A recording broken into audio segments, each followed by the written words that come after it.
My father insisted that I show up at my so-called golden brother's wedding, threatening to cut off my tuition if I didn't.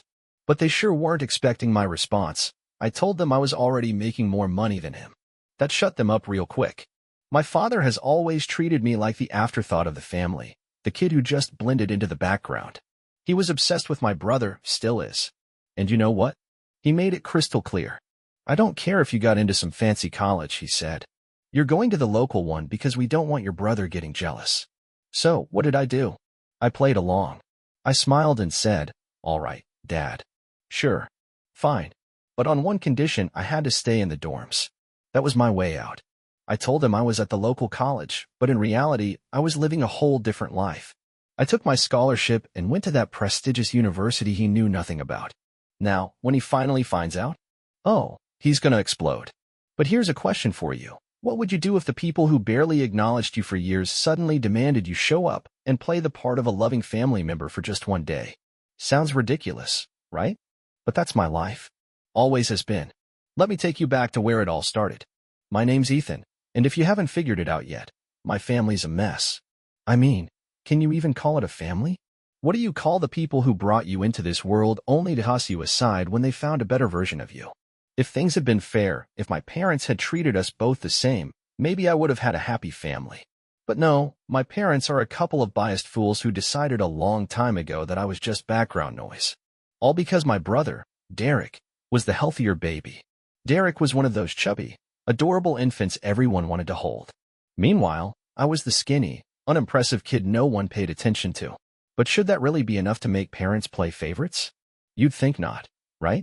Well, for John and Jessica, my parents, it was all the excuse they needed. From the moment Derek was born, he became their golden child.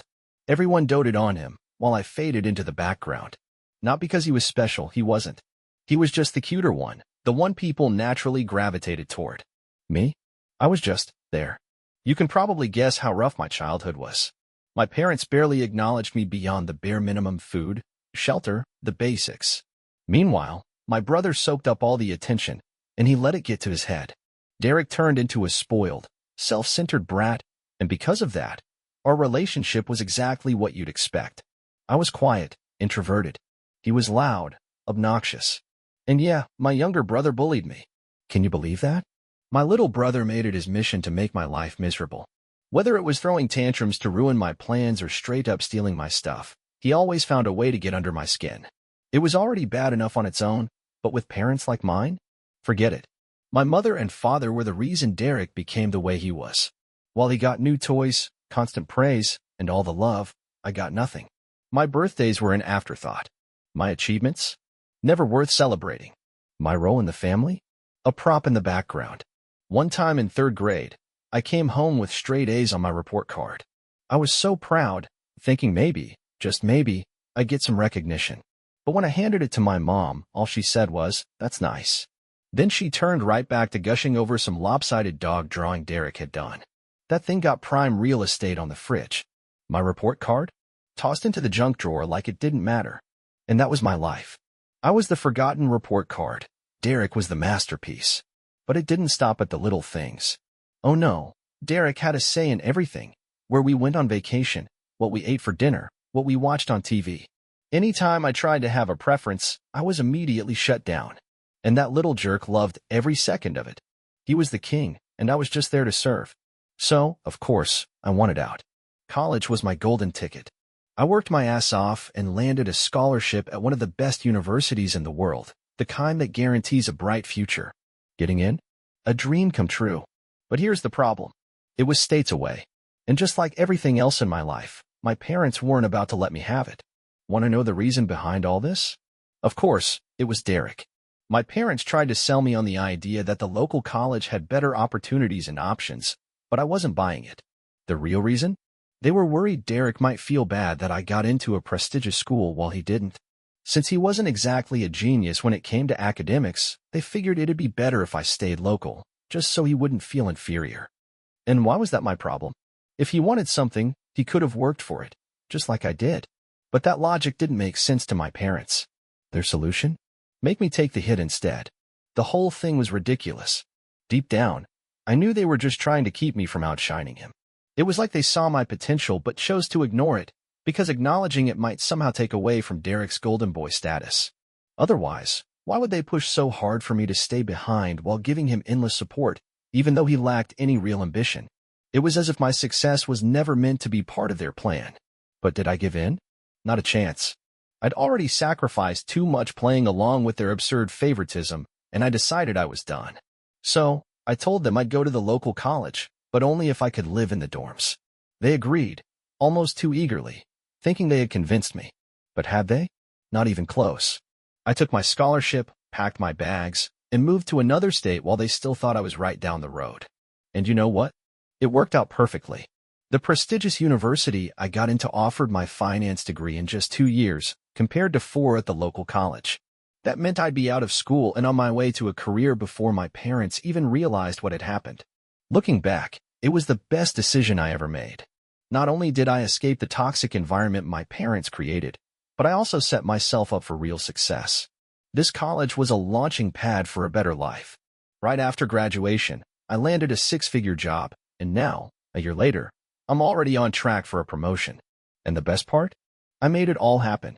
The scholarship covered most of my tuition, and I used the money my father sent, thinking I was still at the local college, to cover my living expenses. And no, I haven't told him to stop sending it. It's a little messed up, sure, but I see it as payback for the years they treated me like an afterthought. I barely talk to my family. There have been a few check-in calls here and there, and I made an appearance during the holidays just to keep up appearances. Other than that, they haven't bothered me much, and I've used my busy with school excuse whenever necessary. Not that they seem to care. Why would they? They still have their golden child. If anything, my absence made life easier for them. They no longer had to pretend to care about me. And honestly, I was fine with that. Sure, sometimes it stung to realize they hadn't even noticed I was living in another state. But the relief of not having to deal with their constant favoritism outweighed any sadness I felt. The truth is, I missed having a family. Not the one I had, but the idea of one. A family that actually cared about me.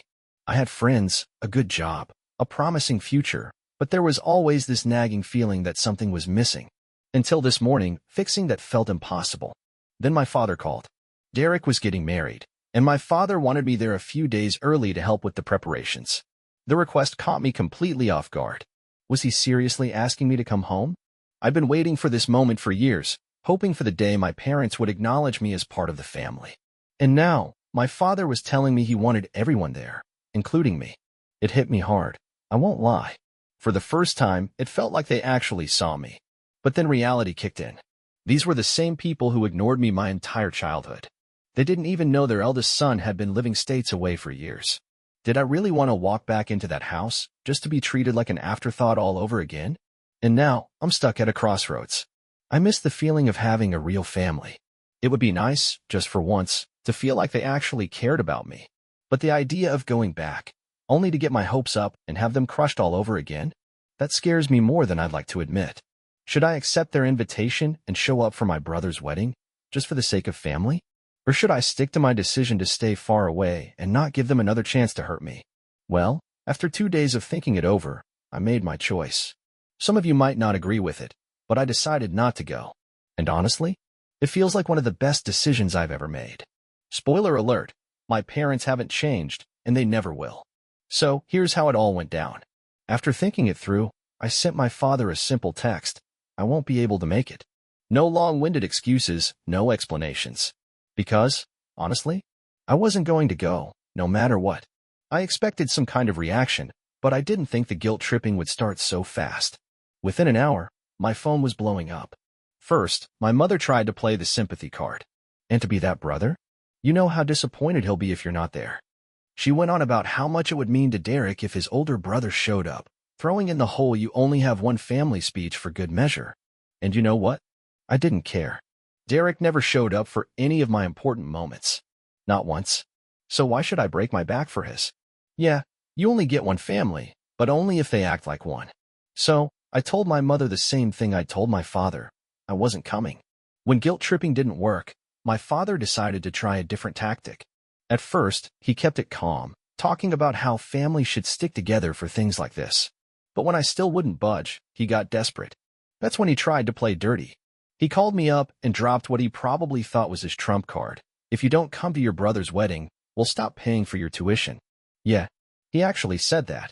Not because he was worried about me or Derek, but because he was afraid of what people would think if one of his sons wasn't at the wedding.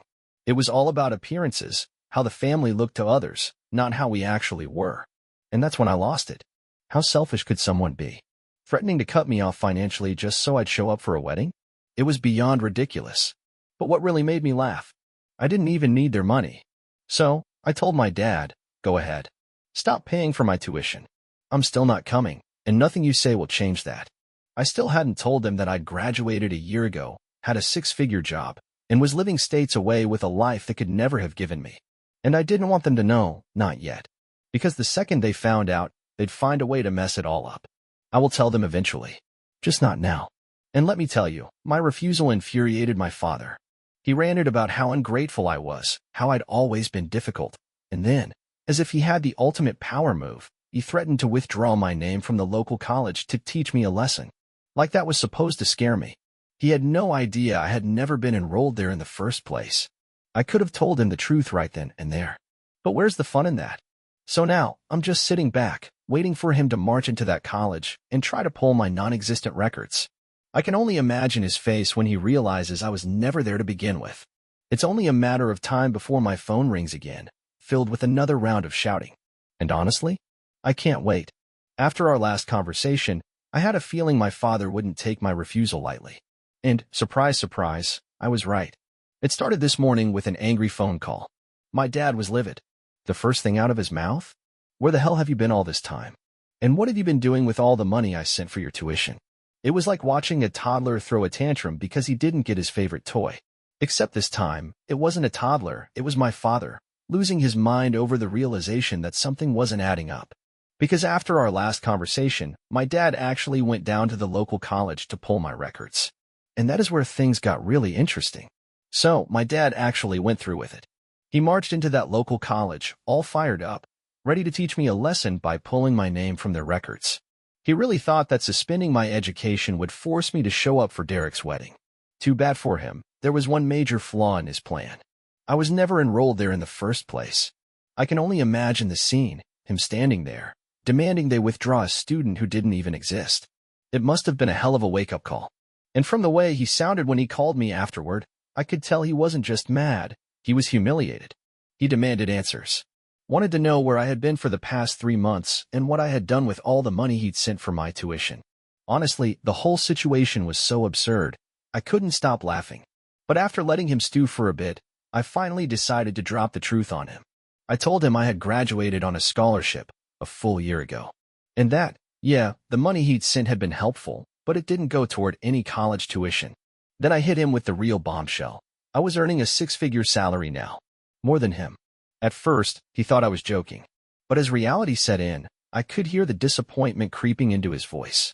For the first time, he understood. I wasn't the struggling student he thought I was. I was independent. I was thriving. And that? That was a tough pill for him to swallow. I braced myself for his reaction. And right on cue, he exploded. He called me a traitor. Said I had better. Do you really want to miss Derek's big day? She asked. Do you really wade the family by keeping them in the dark? Went on and on about how much he had done for me, only for me to turn my back on them like this. Done so much for me? Like ignoring me for years while they focused all their attention on Derek? That's what he calls doing something for me? And then, in true dramatic fashion, he came up with the most ridiculous demand yet. He said that the only way he could forgive me was if I attended Derek's wedding and made sure there was no scandal.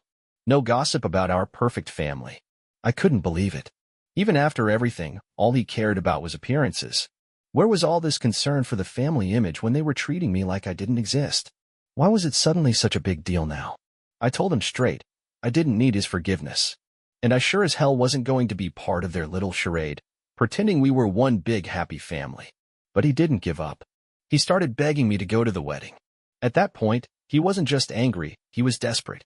But I stood my ground. There was no way in hell I was going to celebrate the marriage of the guy who had made my childhood miserable. Not only that, but I made it clear, I was done. Done with the drama, done with the manipulation, done with them. I told them not to contact me again. They could go enjoy their golden child's wedding without me. I had my own life now. Of course, he tried one last time to guilt-trip me, talking about how I was his son and how family is supposed to be there for each other. But I was finished. I told him, "You only have one son, Derek. That's the one you always cared about. So keep it that way." And with that, I ended the call, blocked his number. And just like that, I was officially free from their toxic presence. It's a weird feeling. I never thought it would come to this. Cutting off my own family? It's bittersweet, but at the same time, it feels right. Like it had to happen. For the first time, I can actually breathe. I can live my life in peace. And maybe, one day, I'll start my own family, the kind that actually loves and supports each other. Fast forward a month. I thought I was done with all the drama, that they would just let me go and move on. I was wrong. A few days ago, I got a call from an unknown number. It was my mother. Now, I had blocked all their numbers, so I was surprised she managed to get through. And the second I picked up, I could hear it. She was crying. Hard. For a moment, I thought something terrible had happened. I didn't hang up right away, just in case. But nope. Nothing tragic. Instead, she started going on about how much she missed me. How she just wanted her son back. How none of the past drama mattered anymore, and she just wanted us to be a family again. And I just sat there, stunned. Because where was this energy before? When I told them I was cutting ties, they didn't care. But now she suddenly wanted to make amends? It didn't sit right with me.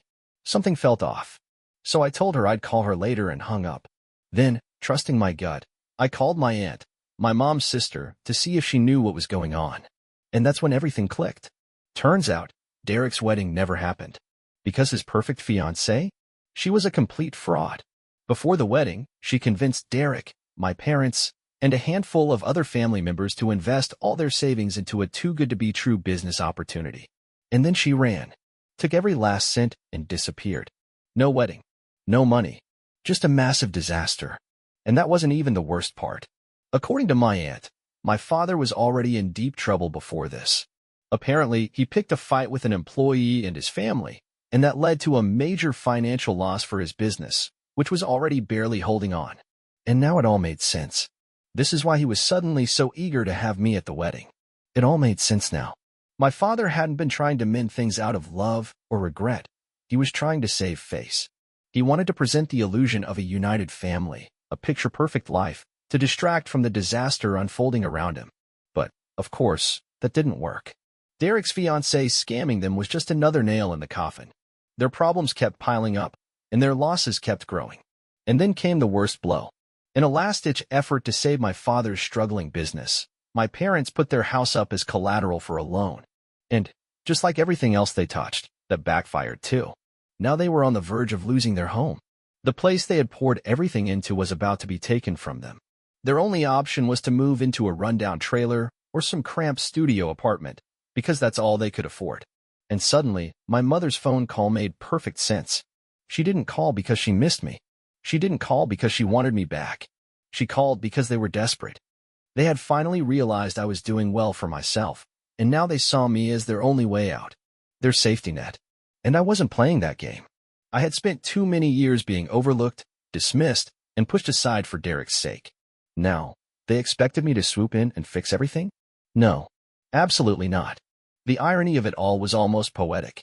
The son they had ignored had built a stable, successful life for himself. And the golden child, the one they had centered everything around, had been the one to ruin them. And now? Now they were blaming him for it. They were furious with Derek, holding him responsible for the wedding disaster, for the lost money, for everything. I'd be lying if I said that didn't bring me some satisfaction. But at the end of the day, I wanted no part of it. So, after my mother's call, I blocked her again. I wasn't going to let her guilt-trip me back into their chaos. But did that stop them? Of course not. My parents refused to accept reality. They were desperate, and desperate people don't give up easily. Then, one day, they showed up at my doorstep. How did they find my address? No idea. Maybe they harassed some old friends of mine for information. But honestly, I didn't care how they found me. What mattered was why they were there. The second I opened the door, they started with their nonsense. Going on and on about family values, about how as their eldest son, I had a responsibility to help them. And somehow, in their twisted logic, that meant they were now my responsibility. I didn't even hesitate. I slammed the door in their faces. That should have been the end of it, but they stood outside, begging me to help them. They said they were broke. that they had spent their last bit of money just to fly out and see me. That sucked for them. But it wasn't my problem. And still, that wasn't the end of it. A few days later, Derek showed up at my place. He was crying, practically begging me to help him. He said he missed me. Said he wanted his big brother back in his life. Big brother? The only memories I had of him involved bullying, torment, and being treated like I was beneath him. I warned him to leave, but he kept pleading. He told me our parents were about to cut him off too, that they were blaming him for everything, that he had nowhere to turn. Didn't matter. I locked the door in his face, and I made myself crystal clear. I told him if any of them showed up at my home again, I'd call the cops. That was the last I heard from them, and I couldn't care less. I'm done. Done with their toxicity. Done with the manipulation. Done carrying the weight of a family that never gave a damn about me until they needed something. That doesn't mean it doesn't sting. There's always going to be a void there. A space where family should have been. A part of me will probably always wish things had been different. But I won't sacrifice my peace just for the sake of keeping up appearances. They made their choices. And I made mine.